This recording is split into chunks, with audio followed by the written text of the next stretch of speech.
தஞ்சை மாவட்டம் கும்பகோணம் அருகே பெய்த மழையால் பல்வேறு கிராமங்களில் 300க்கும் மேற்பட்ட ஏக்கரில் சாகுபடி செய்யப்பட்ட பயிர்கள் மழைநீரில் மூழ்கி அழுகி வருவதாக கவலை தெரிவித்த விவசாயிகள் வடிகால்வாய்கள் தூர்வாராததால் தண்ணீர் வடியாததாக குற்றத்தை முன்வைக்கின்றனர். விவரங்களை நம்முடைய செய்தியாளர் கார்த்திகேயன் வழங்கலாம். கேட்கலாம். கார்த்திகேயன், விரிவான விவரங்கள். வணக்கம் சாம்.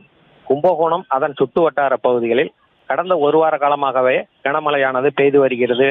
இதனால கும்பகோணத்தை சுற்றி உள்ள பல்வேறு கிராமங்களில் நடவு செய்யப்பட்ட நெற்பயிர்கள் நீரில் மூழ்கி அழுகி வருகிறது. குறிப்பாக கும்பகோணம் தாலுகாவுக்கு உட்பட்ட கொத்தங்குடி, ஏரகரம், தேவனாஞ்சேரி, அத்தியூர், இனப்பெரியால் வட்டம், அகரத்தூர் உள்ளிட்ட பல்வேறு கிராமங்களில் வடிகால்கள் முறையாக தூர்வாராததுனால இந்த மழை நீரானது தேங்கி நிற்கிறதாக அப்பகுதி விவசாயிகள் குற்றம் சாட்டுகிறார்கள். அதுல புது வாய்க்கால், அத்தியூரான் வாய்க்கால் போன்ற வடிகால் வாய்க்கால்கள் முழுவதுமாக மண்டி தூர்ந்து போய் உள்ளதுனால மழைநீர் வடியவில்லை.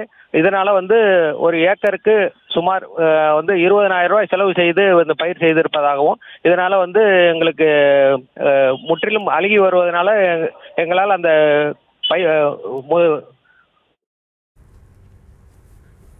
தற்போதைய விவரங்களுக்கு நன்றி கார்த்திகேயன்.